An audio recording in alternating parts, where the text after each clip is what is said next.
Hello everyone, so welcome back. So in the previous video we were doing our Pac-Man series. So let's see where were we. So let's run the game and check it out. So we could move our Pac-Man. We had the maze completed, and we also means considered this the fact that it cannot cross our boundary. Okay. So yes, we are done with this now. For now, we will move on to create our means balls that will be means the units that can be eaten by our Pac-Man. So let's create some blocks. So let's wait for that. We would need to create a new sprite. So go to the new sprite menu, click paint new sprite. So let's make it in circular shapes. So shift and drags to create a perfect circle. So yeah, I have it, but it's in black color. So let's cancel that one out and take the filled in option. So now create a circle. So I'll select red color for now. So yeah, yes, red color seems good. Okay, you can select any color. So now the size is too much, so let's reduce this size. So I believe this is a good size. Okay, and this is it. So we have created our means blocks that can be eaten by our sprite. So now let's go to the coding part. So go to the backstage part and go to the scripts of this set backstage, and then start an event. And since we're creating a Pac-Man game, so we need to monitor the scores. So let's create the score variable. So name it score, and yes, it will be created. And another thing that you would need is to count the number of dots that is remaining in order to means decide if the game is completed, if you have completed the game or not.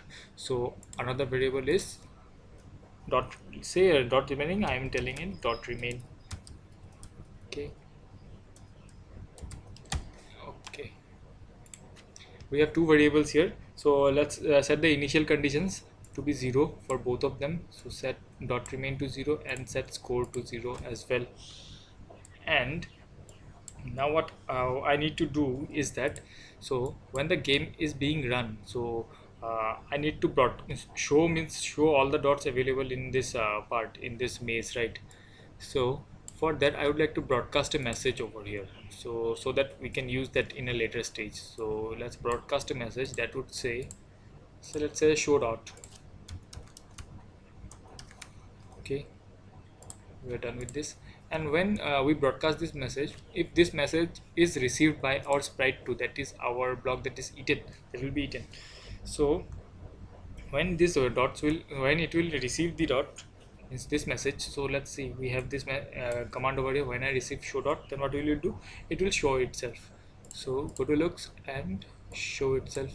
Okay, so now, and we need to means when our Pac-Man will means, let's see now. So if it goes, it can means pass through our means sprite 2, right? So means this should not happen. If once we means touch this should vanish, looking like that. If we, our Pac-Man has eaten this dot, right? So let's go and check, and let's create a condition that checks whether it is touching sprite or 1 or not. So let's go to control. So we need that to happen forever.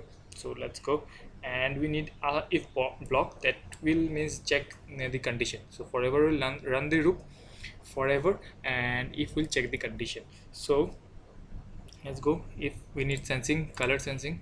So if touching, if our sprite 2 is touching sprite 1, so let's select sprite 1, and then we can hide this one. So yes, our primary task is over, but we need means another important step. We need to stop this script, because after this incident the script should not run, right?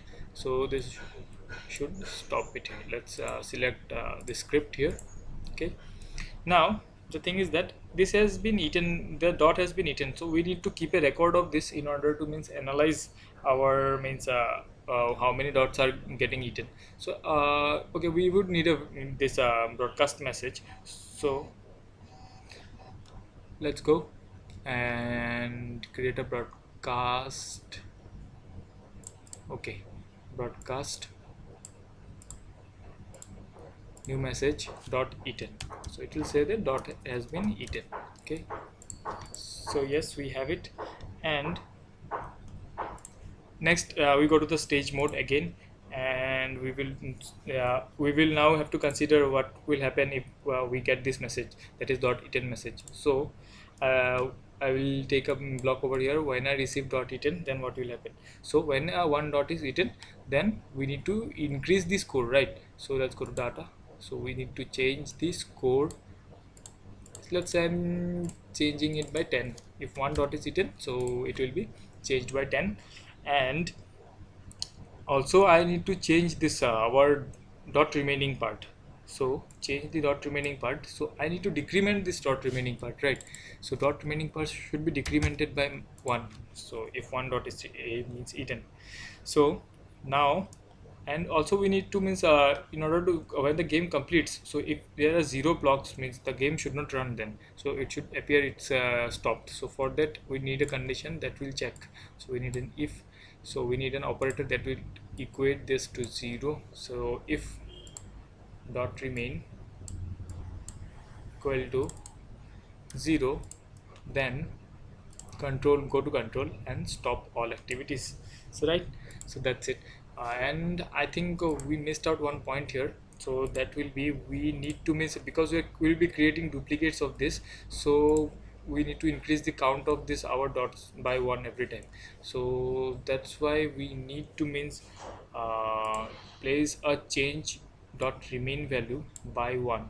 So the more times we are creating copies, so the more time it will means increase its value by 1, so that we'll have a proper count. So I think yes, let's see if this works. So let's create 4 copies. You can create as many copies. Right click and duplicate.